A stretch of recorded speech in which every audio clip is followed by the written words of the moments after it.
It's Wednesday, ladies and gentlemen. Cigar smokers, podcast listeners, and anyone who hit play on accident or on purpose here on Wednesday for the next 3 episodes. We got some things we need to talk about. Talk with a cigar in your mouth. We need to talk about. Let's start this one over. This is screwy here. Go ahead, keep it rolling. I screwed it up. No, I'm going to start over from the beginning. All right, go ahead. Yeah, 1 second. All right. I thought that was great. Yeah. For the bloopers, we got a whole show of bloopers. All right. Ladies and gentlemen, it's Wednesday. Cigar smokers, podcast listeners, and anyone who hit play, we've got some things that we need to talk about here. So for the next 3 shows, Mike Palmer will not be on the show. Oh. He's gone. That's it. That's the show right there. That's it. It's over. That's it. Yeah. Yes, the guy that actually makes this show run is gone, temporarily, but in podcast terms, this may go down as one of the worst decisions in recorded audio history. Today, I am John Carney, and I will be filling in, and by filling in, I mean actively drowning. Expect non-relevant information, unfinished thoughts, and stories that start strong and absolutely go nowhere. This isn't hosting. It is truly survival, and somehow it's going to get worse. I'm in for it. You really got me for this one here, Palmer. Here we go. He was prepared. Over the next 2 episodes, management will attempt to replace Palmer with random subpar cigar personas. A rando, a seat filler, someone with confidence wildly disproportionate to their knowledge. Quick wit, gone. Timing, missing. Intelligence, we're very optimistic, but concerned. So do yourself a favor, either skip the next 2 episodes, we're not doing that, or lean in and don't miss the auto accident-like chaos we're about to provide. Rubbernecking is encouraged. This is not a plan. This is not a rebuild. This is chaos. And with that, welcome to episode 457 of the Cigar Hustlers podcast. Let's get this show over with. Here we go. So with me is our engineering guy they call Phil, who has a rubber beer nose on. Rubber beer. Rubber bear. There's the reading aspect. Rubber beer. Reading recognition challenged already. You like beer. I get it. Yeah, I do. I like beer. I like beer. Yeah, I love beer. And then as the co-host, a man who doesn't look worried, but who should be worried, will be seriously worried by the end of the show, Mr. Sespenkevich. Sespenkevich. I try to pronounce the S and the Z and the C and the Z and the E as well as I can. Yeah. And I get the N pretty well, I think. Yeah, you're not even close. No, it's okay.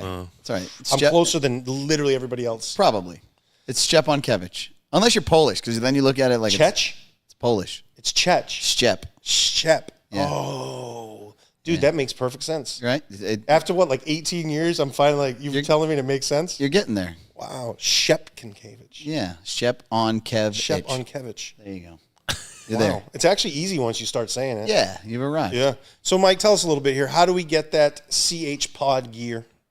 What you want to do is like and subscribe wherever you're viewing or watching the show, and then check out chpod.com for all our latest swag. If you buy one shirt, you get the second one 40% off, and if you spend $100 or more, you're going to get free shipping.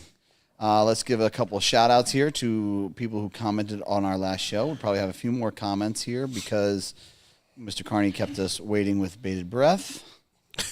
Let's see. On the wings of love. Nargars. I love this one when I saw it. It says GTA 6 before Palmer and Phil getting put their beanies. Yes. Wow. And then Real Smoke Pod also wrote, "Hey Palmer and Boots, how much to get us on the list?" Laugh out loud. 500. No, they're talking about being on the review list.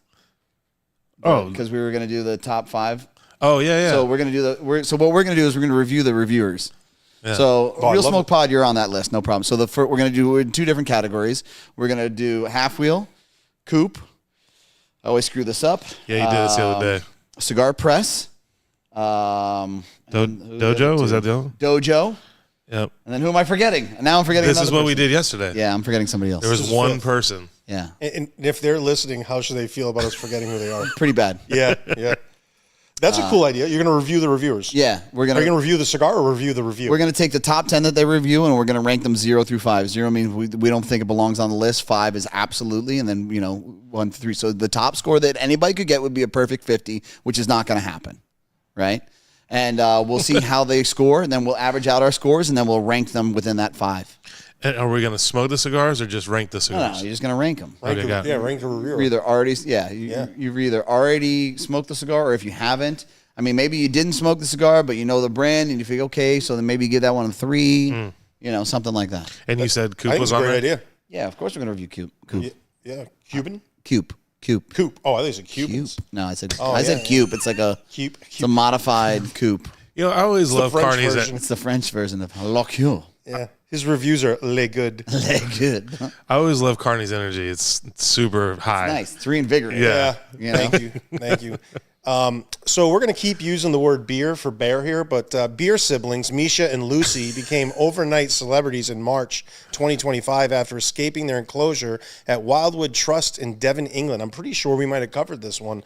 Zoo staff immediately went into emergency mode. Visitors were evacuated. Police were contacted. And concerns grew that the beers might have wandered beyond the park's boundaries, but the furry fugitives hadn't gone far at all. Instead of heading into the countryside, Misha and Lucy made their way straight to the zoo's kitchen, which had just received a fresh delivery of fruits and vegetables. Smart. According to the staff, timing couldn't have been worse or better, depending on your perspective. I'm supposed to use an English accent here. Yes, try it. The Queen's English or Maine English? Yeah, Queen. Queen's English. They didn't panic. They didn't roam. One staff member said they went straight for the food, like they knew exactly where they were going. Right. Once inside, the bears devoured the entire produce shipment and then moved on to dessert. Consuming a full week's worth of honey after their all-you-can-eat buffet, the excitement quickly fizzled. Keepers later discovered that the pals were fast asleep on the kitchen floor, surrounded by empty containers, sticky surfaces, and unmistakable evidence of a legendary sugar binge. Living that good life. Right. Yeah, there's some other quotes here. It was honestly a relief. Another, it was honestly, they were full and calm and exactly where we could safely manage the situation.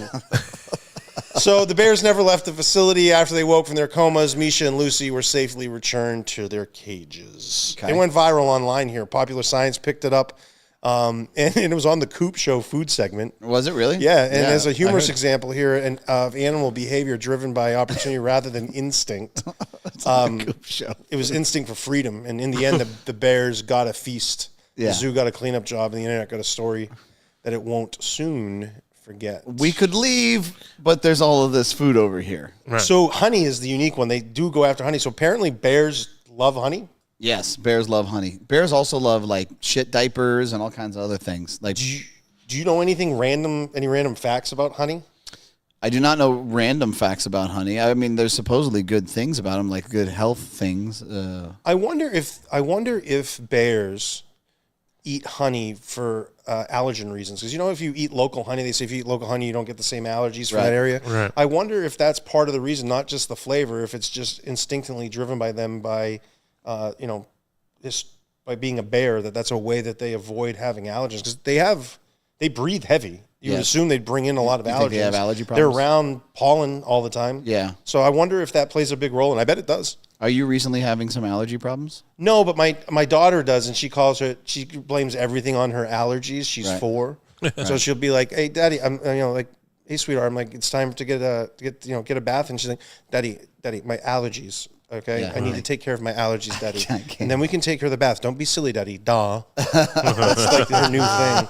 So she likes honey for her allergies because we told her. I bet bears do that instinctively. Yeah. Do you have bear problems in your neighborhood at all? No, we don't? have urban coyotes in ours. Coyotes. Yeah, no bears. Urban coyotes, is that like an animal or a person? Well, they classify as urban because you can't. It's not open season on them, so you can't remove them. Why can't by you remove unnatural ways? That's ridiculous. They're protective. Yeah, they're protected, so you can't kill them. So I'm from Maine, so coyotes are open season year round. You can shoot them Right. on your own property whenever you want. Down here, if you have an urban coyote, you can't shoot it, and I don't think you can trap and kill it either. So that's just a thing, a local thing. I don't know how far that goes. I'm in the city limits of You are. Orlando. Yeah, you're so in the, it's urban. yeah. So I in the think that's rich an urban area. thing. So they classify them as urban coyotes. So you can't kill them. Gotcha. Do you have bear issues, No. Phil? No, I have bear raccoon. issues. Raccoons don't count. I'm asking Yeah. about bears. No bears. We have bears in Maine. I mean, we have Yeah. bears in our backyard in Maine. Not an issue, but they trap and move them if they're in local areas. They move them pretty far away to try to get them into more remote. Gotcha. They always come back, dude. They always find their way back. I mean, we've got a bear that has visited our house probably 3 or 4 times in the past 2 months, and motion sensor goes off, and I get to go confront the bear so he doesn't destroy our garbage, because that's what he's going for. You confront him? Yeah. Dear God. My favorite bear is Bear from El Oso Fumar, and he's not a bear problem. Yeah, he's the best bear. Yeah, he is a good bear. He's a sweet bear. I wonder if he likes honey.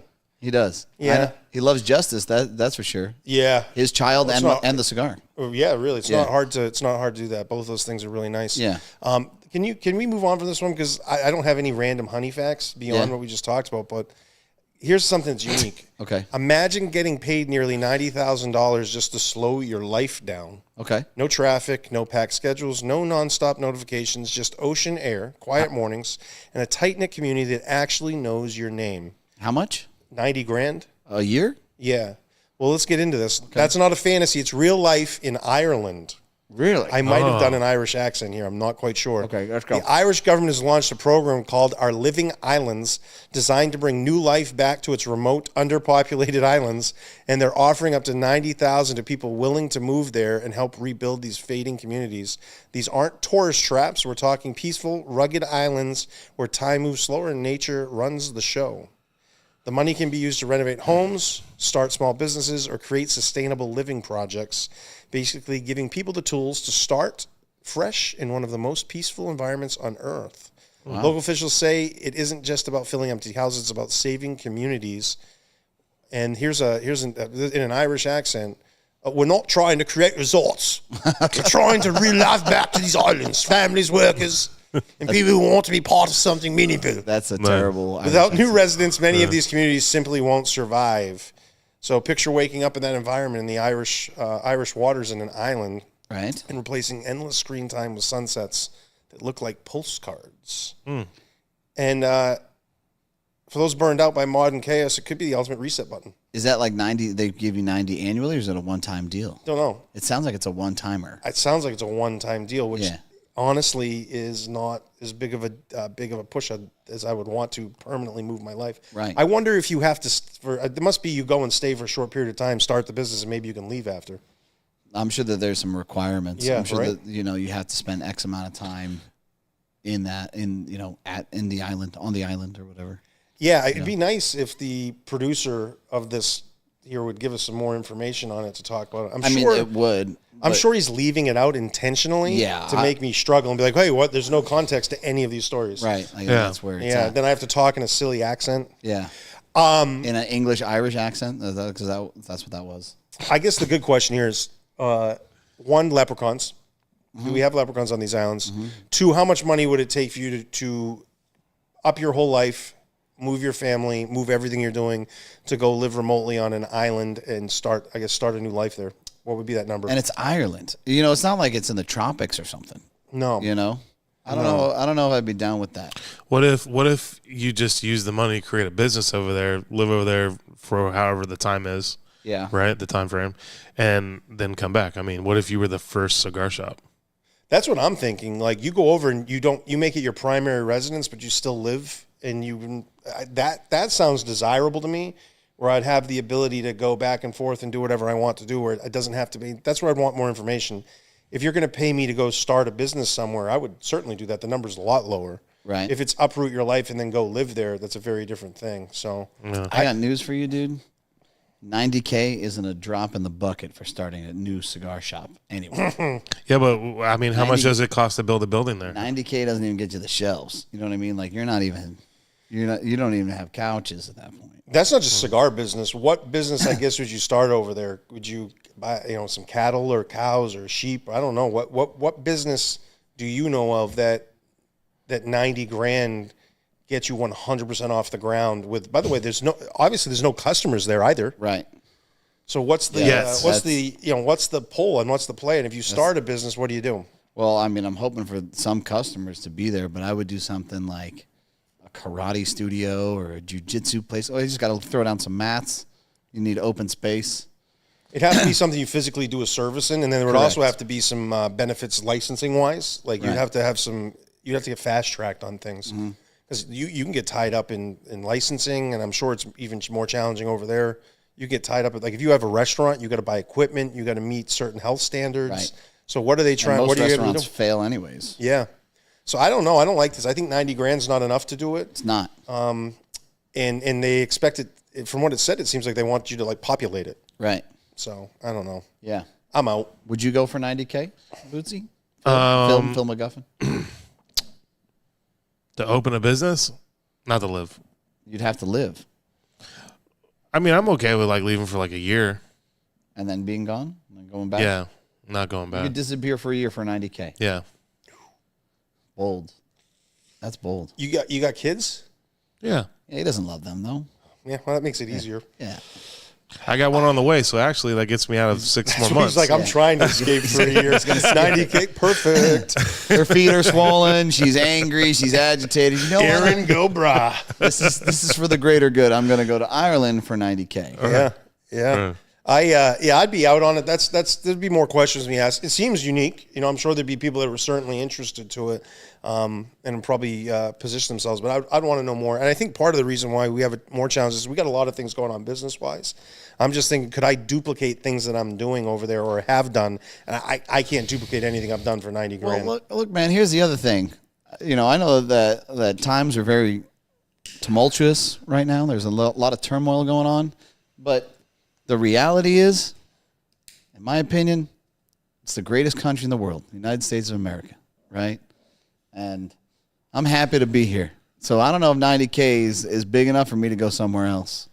Not even close. I moved to South Florida for 90K. 90K South Florida? Just cash in my pocket. Like, Yeah. nothing, no other things. It's They like, don't hey, want will you- you move for 90,000? They don't want South you Florida? down there. They got too No. many people down there. Yeah, true. Yeah. True. They're like, hey, we'll give you 90 grand to stay where you're at. How's that sound? Yeah, But don't I come guess here. these are already people that already live in Ireland. So I guess if you're a business owner for 90,000, you could just move over there. That's what I said. I have questions. If this is a secondary home, what are the requirements for you to Right. do it? There's a lot of questions to ask. But just on the outline, I'm out at 90K. Phil is in at 90K to escape the birthing of the child. Yeah, it sounds like Phil will be in for about $20. Hey, we're going to cover your flight. I'm going to give you a cheeseburger. You go live here. He's like, okay. Well, with that move, he's definitely not going to do well on this one because we're about to talk about Valentine's Day. Every year on February 14th, select Waffle House locations across the country transform their normally casual diners into full Valentine's Day date night spots, complete with tablecloths, candles, special menus, and reservations. Wow. Reservations. Yep, what started years ago as a small promotion to a handful of southern restaurants has grown into a popular annual tradition. Couples are often greeted by hosts, seated at decorated tables, and served in a more formal dining style. A rare experience for 24-hour breakfast chain best known for late-night hash browns and coffee refills. The Valentine's Day menu typically features classic Waffle House favorites like steak and eggs, waffles, hash browns again, custom toppings, and special desserts, sometimes with limited editions just for the holiday.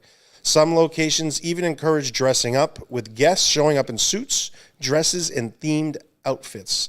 Not all the Waffle Houses participate, but the ones that do often book up very quickly. Many locations require advanced reservations, almost unheard of for famous walk-in only restaurant. In some cities, tables are filled weeks in advance by couples who have made it their annual tradition. Employees take part in the fun as well, wearing festive attire and providing a more personalized dining experience than usual. For many guests, a mix of nostalgia, humor, and some genuine romance, turning a fast food diner into an unexpectedly memorable Valentine's experience and celebration of love.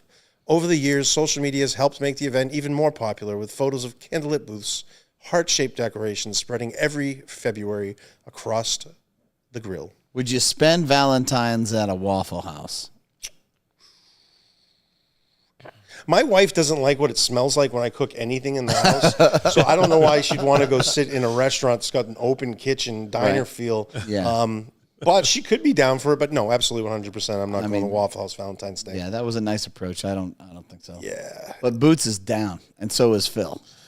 Yeah, we like the Waffle House. We like the Waffle House. Yeah. I feel like Palmer's putting a lot of Waffle House news in Been lately. aiming for it. Do you think that they make like heart-shaped waffles? 100%. Yeah, probably. Yeah. I've seen some of this online. It is a thing, and it's I've seen people dressed up. It would be fun. It's just if I was if I don't go out to a nice dinner, we'll stay home and do a dinner at the house. That's those are the two options for Valentine's Day that I personally enjoy. Right. For me, it's a fun day to go out and have a nice dinner and do something special. But there is some unique stuff here. Valentine's dinner has become a modern holiday tradition that proves, obviously, that romance can happen anywhere, even under neon lights and over a plate of hash browns. And I think you got a video for us. No, I don't actually. Not today. No video. No video. Okay. You're rolling through it. We are. We're crushing this. You want to know how I know Carney is really busy? Because he's talking really fast. Because he's just as soon as the story ends, he's rolling right into the next one. Yeah. Well, I'm not super busy. I've been How are you? high octane Yeah. all day today from about 7:30 in the morning. Yeah. At my first meeting at 8, my second meeting at 9, my third meeting at 10:15. Yeah. And then I had another meeting at 1 when we started this that I had one of my team members take over on, which has been fine, which coincidentally was canceled 1 minute into the meeting. Right. We rescheduled that one, so that was interesting. And They so really wanna everything talk I've to been you. doing today has been talking quickly. Right. So that's why I'm moving through stuff fast. Yeah. And in the middle of it, my daughter had a mental breakdown today. Oh, no. She didn't want to go to school right off. I get it. So that was fine. And so, yeah, it's been a quick day. Yeah. But that's why with this Valentine's one, I tried to slow it down a little bit and focus on love and emotion. Right. Thank you very much. Yeah. Are you trying to get a job at STG? Is that what you're doing? 75 meetings Right. in one day. Right. Talking fast, moving fast. Even if they canceled, you're on to the next one. Yeah. Yeah, that's what you're doing. Yeah, I guess. You want to give? I think that you could replace Justin Andrews. Let's be honest. Yeah. Well, I mean, I would love to work alongside of me, and I could do some dominant things. You're about the same height. You know, you're both kind of tall. I'm taller than Justin. You're taller than Justin. Yeah, I think I'm taller. So it's an upgrade. Yeah. So it's just in physical stature. yeah, in height alone. You know what? He and I might be close in height now that you think about it. Yeah. I'm looking at him. I look almost eye to eye to him in when I look in my head at how we communicate. He did have like the Hennessy truck, I think. He had a Hennessy truck? Yeah, I think so. The yeah. The Raptor, Hennessy yeah. edition? Yeah. So he might beat you on the vehicle. Right Well, now. he's been there for 10 years. Yeah, and he's they're paying him well now. Yeah, and he has a good strategy. What he does is he avoids all the Christmas parties because that's when they fire everybody. Yeah.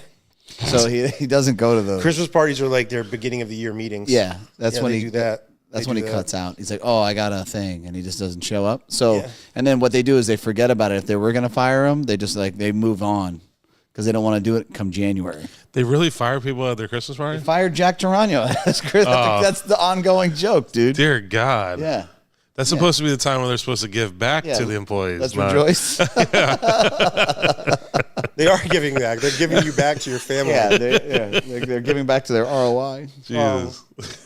I had heard that Sean Hardiman was let go during his sales meeting with his team. Oh, my Really? Lord. Yeah. That's like being arrested at a press conference. Yeah. Yeah. That's cold-blooded. That's super cold-blooded. Wow. Yeah, I heard that. And I had heard that when we had talked about this originally on the show. Yeah. And I took it another way because Sean's a really good friend of mine. Right. And, and Jack had said, I'm wrong. But Jack would be an expert at getting fired by STG. Yeah. Yeah, exactly. so he would know. Yeah, he knows how to feel the growth. Yeah, so but I didn't realize he had a Christmas party, man. That's brutal. Yeah. Did he have any idea? Has he talked about this publicly with you guys? Publicly? Oh, yeah. We bring it up all the time. Has he, did he have any inkling that was coming up? No. Oh, it's awful. Nastiness. Mm-hmm. And I'm glad he's with Espinoza, man. Espinoza's a good dude. Yeah, Eric takes care of it. And if he was gonna be done with you, you would know it well before. And Yeah, would you'd see it coming. Yeah, and he would be right up in he would let you know. He's direct. And man, the show you guys had with him where he talked about how he treats his people was epic. And he truly does do that. Right. And he's a really good guy. And I said, I'm glad Jack's with him, and they got a good group of people over there. What are you looking for, lighter? No, I was looking for the remote? the remote for the show here. Gotcha. But we came up with something good. But Jack fits yeah, in Eric's a pretty good guy, though. man. That was a great show you guys had. Yeah. And that's genuinely him. 100%. Yeah, because if it wasn't, you would know quick. Yeah. Yeah. Okay. All right. Go ahead. Hit the next step. That's brutal. I don't think I want to go to STG then. I don't know. It's got a big enough check. I mean, Yeah, I guess. Here It's we not go. $90K. Finally, into some cigar news. okay. A new bill. See, I'm relax now. Now you Yeah, said a new bill introduced into Tennessee legislature would make it illegal for retailers to ship cigars direct to consumer in the state and add complications to local retailers. Yes. SB 2086, also known as the Tobacco Product Retail Licensing Act, would add new rules for retailers wanting to do business in the state. The bill would place tobacco products under authority of the Tennessee Alcohol Commission and would require any retailer who wants to sell tobacco vaping products to get a new tobacco product retail license, which include a $250 application fee and an annual $250 renewal fee. Penalties for violating rules related to the rules would start with a civil case, and additionally could have fines up to $20,000 and suspension of the license. In addition, the bill would empower the Tennessee Alcohol Commission to conduct underage compliance checks, seize contraband products, and keep its own database of license holders. For consumers, the largest change would be that it would ban the sale of any tobacco and vaping products that are not sold in person. The bill says all sales and products must be conducted in person to the licensed location. It is unlawful for a licensed product retailer or the retailer's agents or employees to sell, offer, or sale of or deliver tobacco product to a consumer in the manner other than in person. All right, so there's a bunch more here, but the question is, how does this impact shipping cigars into the state from outside retailers? Right. Second, Tennessee doesn't have tobacco licenses currently. Correct. And third, do a lot of Tennessee retailers do e-commerce internally in the state? I guess would be the other question that I would ask. So how does it impact, one, the cigars being retailers shipped into the shipped state? in, right? Yeah, how does it impact the retailers into the state shipping in? And then how does it impact the retailer's new licensing? Right. And then how does that impact them, and are they actually shipping in and around the state? Okay. So like the first thing is, as an online retailer, do you honor that? Do you honor that law, right? Because maybe your bigger guys will, but maybe some of your smaller guys won't, right? And if they don't, how would you know? How would you know? Because if you send something through the United States Postal Service, you have to require a warrant in order to open it, right? You can't just open up random packages to verify what's in them and what's not. Well, you can, but it's illegal. Yeah. So Right. how would you do? How would you put anything in court at that point if you obtained that information illegally? Well, if a retailer shipped a package to somebody that was involved in the politics of this whole thing, And says, "Hey, I got a person. yeah, I caught one. right, This one will ship to Tennessee." right. Okay. So now, if it's a civil thing, how is it enforced? You're going to go to court, and they're going to say, "Hey, you owe us some." I don't see how that's civil. Well, that's what they stated. They said No, I know, the first thing they're going to but do. that just seems backwards to me. Like, Yeah. it shouldn't be civil. Yeah. So, so step number one is, it seems completely obnoxious to me as far as retail going into the state. You want to comment on that? I don't know what their goal is with it, because it said shipped in within the state. So is it going to stop people from shipping into the state? I don't know. Generally, what happens with these things is what they're trying to do is collect more tax. Right. So this is all about not age verification. They care about that, but they use that as the leading picture because that's provocative. Debate, yeah. And the general consensus and stuff is, when this happens, the next thing that comes is a tax increase. Right. And collection of taxes. So I'm assuming that's what they're trying to do. And they don't. I said they don't really have license. They have business license, but they don't have strict tobacco licenses. Right. So I would venture shipping into the state, they're not going to have a lot of control over that. I think that's a much more elaborate process to participate in. You have to get the Postal Service on board, UPS, or anybody that's shipping in to the state to do that with you. Then you got to get people to cooperate on a distribution level of who's distributing into the state. And then you have to get online retailers to work with you. And if you don't have Nexus in that state, how are they going to determine that? But Nexus is a big deal now, and that's come into play with Amazon, where you now pay taxes on online things. Right. You know, gone are the days where you don't pay taxes in the states anymore. Tobacco tax is the next one coming up, and I would assume Tennessee's probably taking some notes from some other states because there's products that we ship in some of the businesses I have that we collect tobacco tax on it now in the state. Right. And remit it every month. Right. So this looks to me like that's what they're trying to do. Yeah. Long term. Short term, it's like we need to age verify. We need to have proper licenses because we're trying to make sure the business is run as authentically and ethically as possible to make sure that we age verify and that this doesn't get in the hands of children, right? And then the next step is that what we talked about. You're kind of hinting into something that we talked about on this upcoming Patreon, which is interesting. But all right, so what was the second thing? What was number 2? Number 2 is there's no licenses in the state currently for Right. tobacco. Yeah, I think that's a moot point. right. That's the collection fee on that. They're like, oh, it's an extra fee. It's $250 for the license. It's nominal. Right. If your business can't afford a $250 license, you've got some other challenges. Right.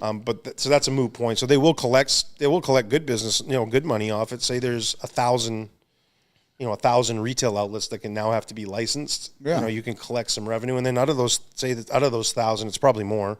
Right. But out of those 1,000, now you have an avenue of revenue generation where you can go and catch them. I don't fully understand the regulation now that they're trying to push, even when it comes to the vape. And the reason why I say that is because a lot of kids have already moved on from that. When you're trying to control the consumption of underage anything, right? By the time the regulation and the legislation passes through, they've already moved on. Yeah. These pouches are taking over. They're everywhere. The Zens. You have no idea if somebody has it in their mouth or not, and you're not going to be able to control it, right? It's provided that you have to be 21 or older to get it, but yet I still see kids with it, So, like, what's to what end? To where what's the difference? I don't understand the forcing of the regulation when, at the end of the day, it's not going to stop or prevent anything, but it maybe will increase some sort of taxation.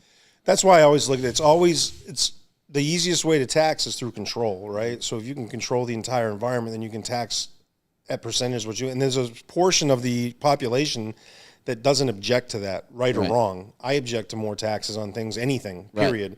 Right. But they don't object to it, especially in things that don't impact them. Right. Or they don't see impact them. So it's interesting. This it's always hidden as a revenue generating activity because the governments don't have to break even on the books, right? They can run at deficits, right? But so they're trying to maximize the amount of money they can bring in to do new things. So right. Anytime this stuff comes up, it's always about money, right? Because we're educated as consumers, we're educated as a society too. Smoking cigarettes is bad for you. People still do it. If they wanted you to actually stop, they'd just get rid of it, right? Like fully and say, hey, it's illegal. The government come in and shut you down. Right. Now they tried, but what do? They made the cigarette businesses bigger than they ever were because now they can control all of them. They're all in on it together, and they maximize the amount of money that they can pull out of it, and the consumer's the one that pays for it. So any of these things, in my opinion, are always revenue driven. Right. At the end of the day, whether they say it is or isn't, it's there because they wouldn't do it if it was a cost-saving measure. They're not. Right. They're not in business of saving money. So what was number 3? Number 3 was shipping internally in the state. Right. Does a retailer actually ship internally in the state that heavily?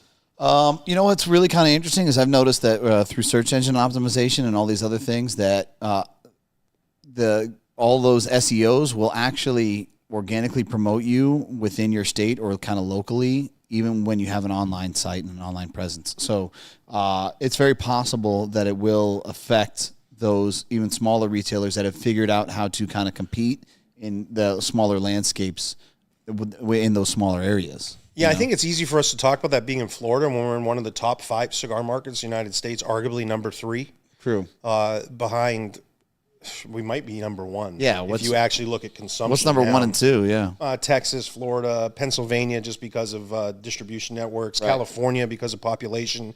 New York because of population. Just because they aren't the number 1 selling doesn't mean they're not the top consumers of it. Florida's 1 or 2 probably in selling and consumption. Right. So if you look at that, Texas, same thing, selling and consumption. By the way, Bear was number 5 on that the top 5 review. Oh yeah. Oh, gotcha. Yeah. Tennessee is small. Right. In comparison, population size, it's tiny. How many retailers are even there? There's a good amount, but it's in relation to these like California. You see this type of stuff in like California, New York, Illinois. Right. You try to see these efforts in Texas and Florida, but they don't work. Right. Because they see the business side of it, and they'd rather keep the money in the business's hands and then do smart regulation and smart regulations in all those states. Right. So I'm not convinced there's a lot of internal shipping in Tennessee. So the play's got to be to stop the products from coming in out of state. Because in Florida, if somebody searches for cigars, if I search for cigars in Central Florida, Cigar Hustler pops up. Right. Okay. And your website pops up. So it shows you as a store and it shows you as a retailer. So you got SEO coming from different angles if I'm around you. Right. You know, in a certain mileage basis. In Tennessee, if you search cigars on Google, like right now, I bet if we search cigars shipping Tennessee, it's probably CIJR, Famous, Best Cigar Prices, Cigar Pay, all these places, right? Yeah. I guarantee you, cigar shipping Tennessee, the top 5 are not retailers in Tennessee. So you're not accidentally running into it, in my opinion. So that's an interesting one that's thrown in there, and I don't know how the wording is, but that would venture to see that they want to track things that are coming in, that are getting shipped. And you said civil, so some of these civil cases would be interesting. That makes me think that this is a step towards taxing products coming into the state of Tennessee. Right. And reporting the state. And the way to do it is very simple. The distributors that distribute into the state must register in the state. If you register into the state and you're a distributor and then you sell to retailers or you sell to consumers, then you're already registered and you got to report. And there you go, you're paying the taxes. Yeah. Which I don't think necessarily is a bad thing if a state has a tax where it levels the playing field a little bit. The taxes shouldn't be absurd, but that's another argument for another day. We don't have taxes, so you're not leveling the playing fields at all. There are local taxes. So like say you're a direct consumer retailer here in Florida, you at a certain threshold you're supposed to pay sales tax. Right. You have to pay local taxes. So there are in there. So the system's in place to do this, and it's even more advanced than it used to be because the technology makes it very easy. Mm-hmm. And there's card processing companies now that automatically will take the payments for you, and they'll charge you 5% and pay your taxes for you. There's a lot of them out there. So you're going to see a lot more of this, and that's what I venture to see what we do. And I'd be interested. I could jump on my phone and see on the website with Hoot and Young if we pay tax into Tennessee already. If we don't, I bet that it's coming. Right. Okay. Great article. We hope that that bill gets squashed. Wonder if CAA is. Don't get ahead of us. That's a totally different Hey, conversation. this is about the Cigar Hustler Pod, and this is about our views and opinions that we're expressing on the show. Yeah. So I'm sure they're on top of it, or there's some sort of a thing with this. I haven't seen anything. I haven't been on any cigar media this week yet. Right. But I'm sure there's some info out there on it. But except your podcasts. Yeah. We'll see. I do. You guys are all up my algorithm now. It's beautiful. Right before I go to bed, and when I wake up, I see your beautiful faces. Boom, here we are. Nice. But it's all about money, man. It's always about the money. It's about other states are already doing this. Tennessee's getting in the ball game, and this is the same blueprint they use everywhere. It's monkey see, monkey do, right? That's all we got for stories and news today. That's it, just the one. That's also the end of the show, according to me, because it's all blank from here on out. Really? Yeah, there's nothing here. There was just the one thing? Yeah. Wow, Palmer really got out of it as he's going to Ireland. Wow. Yeah. Wow. Yeah, Right, I can tell you Shane Reeves, a Republican from Murfreesboro, was introduced this bill, so this is a conservative that's putting this in. Yeah, he's a pharmacist, track record of calling for tougher state laws on tobacco. So I'm going to call Palmer right now on the show. Yeah, let's get him live, baby. It calls over to Ireland? Yeah, little do we know that Palmer's taking the 90 grand. That was the show right there. Right. Hey, you're on the podcast. Oh, hello, podcast. Hello. So we just had one cigar news thing today? Yeah, you had more news stories. There wasn't any other cigar news. That's it. Wow. And there's no what's the score? No, you pull your own what's the score. Oh, I pull my own what's the score. Oh. Must be with that video. No, I did that. I did that. What's the score? I did it with Carney read it, or with Boots, or with you? Carney would have read it, but now I'm going to do it. Yeah, so it's me versus Carney. Fine, fine. I'll just carry this whole thing without you. Yeah. Goodbye. Have fun in Ireland. No more for you. It's falling apart. He intentionally does this. I did look up the cigar places in Tennessee. Yeah. And the number 2 one that pulled up was Crown Heads. Oh, that makes sense. Cigar shipping in Tennessee. Yeah, because that's where they're located. Yep. Miguel would be an interesting one to ask some questions on this since they're based there to see if they have any insight or if it impacts what they do for business. If it would have an impact on what they're doing for business, it would certainly lead me to think that it's a financial thing, right? Okay. Right. So now I'm going to get to participate. you're going to participate. Let's go. Okay. It's going to be you versus Phil McGruff Yes. in a one-run half wheels review of what's the score? Wow, you just left me. All right, so listen, What's the score? my boy Jeff Grainer at Classic Cigars in Tulsa. Our boy. Yes. One of the best. Yes. Palmer's calling me. No, you don't answer. Don't answer. You don't answer the phone. He already had his shot. Yeah. I was going to read anything he said. He didn't put anything. Exactly. Right. You had one shot, one opportunity. I'm really surprised he didn't put anything about, anything of Carney Nothing. in this whole thing. All right, so my boy Jeff, he sent me this one because we were having a good back and forth via text, and hopefully I will read it in this description. I don't want to miss it. So Let's do this. So it is from January 5th, 2025, the Nestor 75, reviewed by Brooks Whittington. This is a Redux. Is it? Isn't Nestor 80 now? What year did you say? 2025. I don't know. This is off the cuff, buddy. So Okay. I'll let you know as we go. Yeah. It would say normally it says Redux up It top. does, right? So they hadn't reviewed. I think Nestor's 80 now. Yeah. Yeah, who knows? Anyway, it was 75. That's a cigar. Sorry. Okay. So go ahead with you. Who do you want to go for? No, you're the guest. No, you he went decide first. if you want to go first or you want to go after. I'm going to go Phil. after. All right, Phil, go ahead and pick your number. This is Brooks, Yep. 86. Okay. I'm going to go 87. Okay. Let's see. Cigar review, Nestor 75, country of origin, undisclosed, factory, undisclosed, wrapper, undisclosed, binder, undisclosed, filler, undisclosed, length, 7 inches. Perfect. Gauge, 50. MSRP, not applicable. Release date, October 8th, 2024. So it's not that old. Number of cigars released, 750 boxes of 10. And cigars reviewed, 3. How is the price not applicable? I don't know. He must not have known doesn't it show or it. something. Maybe as we read on, maybe we'll find out. Undisclosed I don't know. everything. Everything's undisclosed. All right. Okay. 86. 87. Okay. First clue.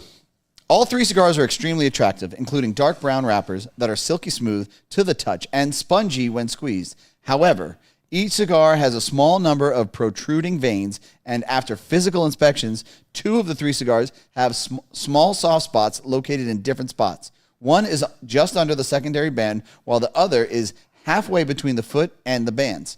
Aromas from the wrappers are very similar, with sweet earthiness, leading creamy leather, barnyard, pencil lead, stale bread, baker's spices, and light vanilla bean sweetness.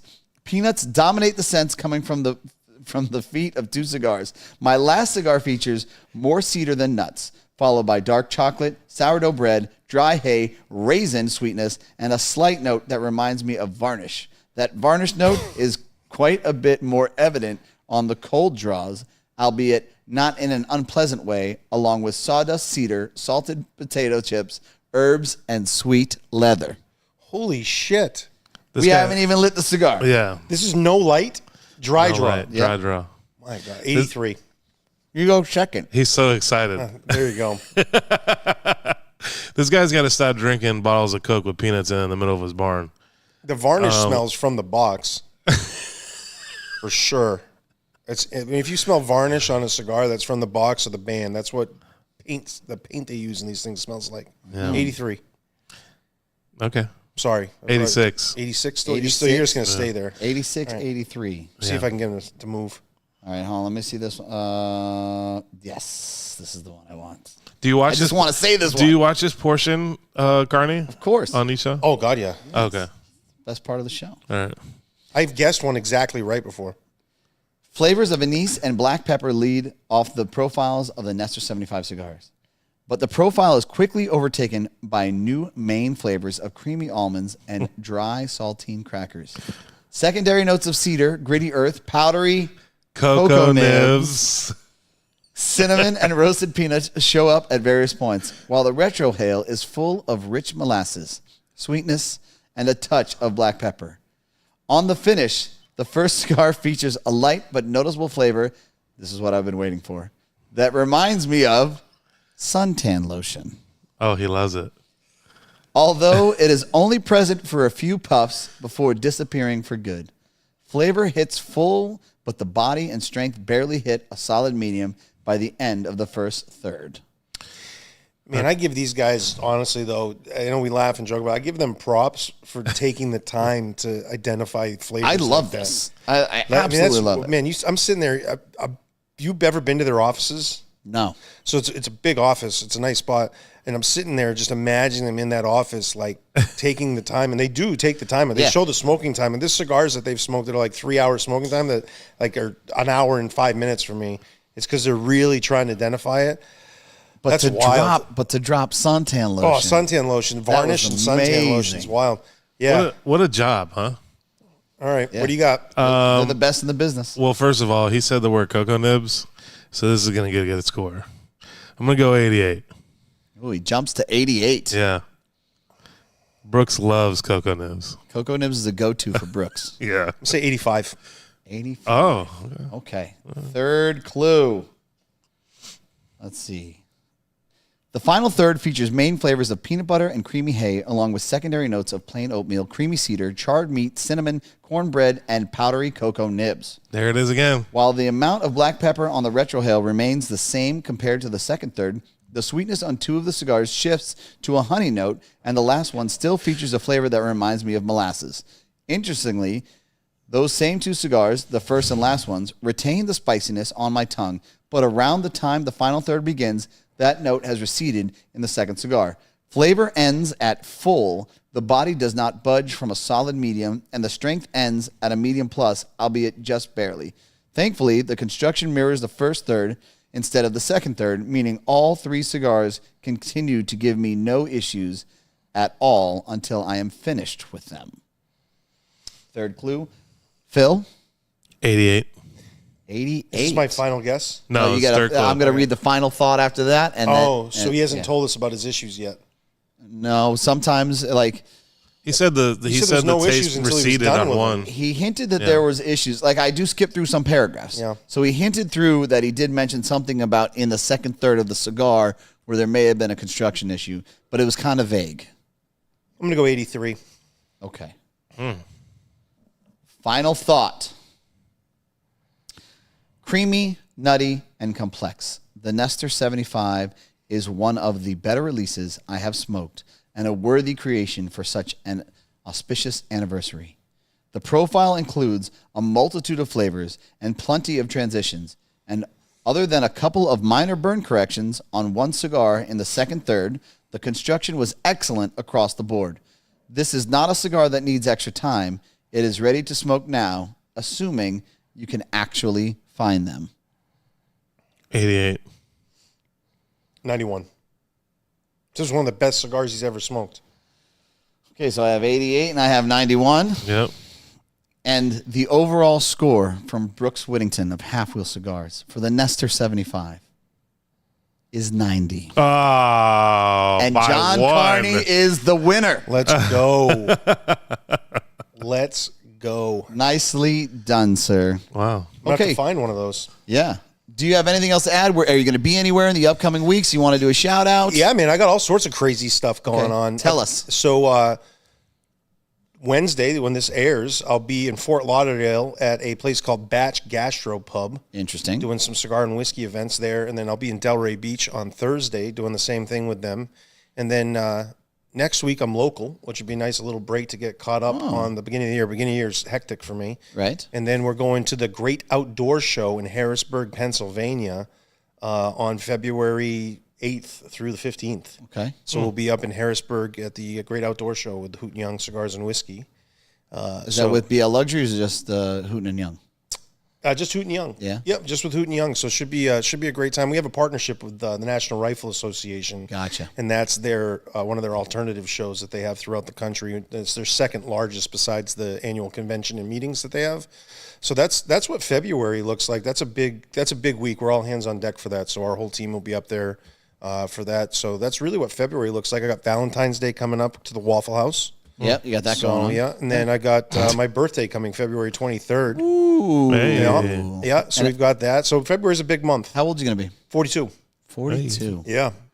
Look at you. Yeah. So, yeah, that's where we're at. Getting ready for the PCA shows. Funny, when we walked in, you and your brother were talking about it. Yep. And we're planning for all that. Really, that's what the first quarter of the year is set up, is getting ready for the PCA show, which is one of the reasons why I like having the PCA show in the first part of the year. Yeah. Is because it just logically, in my opinion, now that you've seen it, just makes sense that that's how your year should set up. You schedule your product launches for the beginning of the year. Yeah. To get them out through the year, where it does make sense that the trade show used to be in August. So everyone's like, "Oh, we plan everything around August." Well, you've done that for 50 years, so of course you would. But Right. it makes more sense to have it early year. Yeah, so far so good. Like the first year kind of transitioning into it was a little hectic, but now that we're kind of rolling, I agree with you. I like having it in March or April, you know. You know what? And I love the fact that it's in New Orleans. Oh, I love it too, man. It's great there. I think they did a great job. Yeah. The show was great. The city's great. That time of the year, it's a perfect time to be there. Yeah. But yeah, all roads lead to New Orleans for me for the next 2.5, 3 months. I mean, we're executing everything now that's going to be seen in April. Right. And those products that we're going to execute in April and see in April are going to be, on the shelves a few weeks after too. So great timing. For me personally, it fits perfect with how business cycles work. Now, owning my own businesses now, I really did enjoy the transition. But we got a lot of exciting things. It's the 250th anniversary of the United States, Right? which is really on brand for Hoot and Young. So we got some exciting stuff we're doing with that, whiskey-wise and cigars. Oh, So Very it's nice. it's real packed with the HY for the next 2 months. Very little nice. little teaser. Yeah, little Okay. teaser free zone here. Yeah. All right. Well, I think that this concludes our podcast. Thank you very much for subbing in. You're a great Yeah. co-host. I appreciate it. Thank you. You're a go-to for me when I'm like, hey, what are you doing? And I appreciate you always stepping up. And even if you're an hour and a half late, it's, Well, I'm just sorry I couldn't do more this week, because once you get into the groove, I can see how Palmer does. He just gets better as he gets into Right. it. So I was, I'm getting better week to week. I'm getting better Yeah. show to show. I was really looking forward when we talked to maybe have a couple days this week, but Yeah. it's not going to work with the schedule, unfortunately. Yeah. Maybe next week. Who knows? Maybe Palmer enjoys that Ireland Yeah. yeah, siesta. he's stuck in Ireland. Yeah. You know who we have tomorrow? No. Pete Hernandez. Oh, really? Yes. Oh, man, he'll do great. He's terrified. Oh, he's terrified. He's terrified. Oh, man, he's going to do great. He's asking Phil questions. What's going to Yeah. happen? I'm like, you got to read from the prompts. He's like, I can't read. And I'm like, yes, you can. Don't worry. Neither can Terrence Riley, apparently. So Right. you'll be fine. Yeah, he told me he was just going to bring his own stuff to read. I said, no, that's not It how it doesn't works. work that way. Yeah, Yeah. Pete will do a great job. That'll be good. That's a good one. Yeah, that's I awesome. like that. And I still got to figure out Thursdays for Friday's show. I got to go. I only saw the shorts from Terrence. Yeah. I think I'm going to go back and watch the whole thing. Oh, it was awesome because like he would not engage in anything. I'm like, Yeah. okay. He's like, well, there's nothing to say about that. I'm like, okay. Yeah, that's why I was watching. I was like, I Yeah. got to see the long form of this. Yeah, that was pretty good. Oh, man, that's great. But yeah, Pete will be fun. That's awesome. Yep. When's Mike back? He's gonna come back. He'll be back Friday for recording for Monday's show. If he comes back rolling around with like new gear, a new vehicle or something, he took the 90K for Ireland. Yeah. But He did just get a new car. he might be onto something. But Yeah. no, I appreciate you guys having me. I enjoy doing it. It's a fun time. It breaks up the day for me for sure, and it's something I enjoy being a part of. So I appreciate you guys having me. Yep. Thanks for coming on, buddy. All right. Like and subscribe. Bye. Bye. Welcome to the Cigar Hustler Podcast, the show brought to you commercial free. But a massive shout out to our amazing patrons on the Patreon. Thanks to your unwavering support, we're able to do unfiltered, unbiased opinions. All things cigars, personalities in the cigar world. Your backing makes it possible for us to keep it real. Our listeners, cheers to you. If you would like to become a Patreon member, go to www.patreon.com and search the Cigar Hustler Podcast. That one up.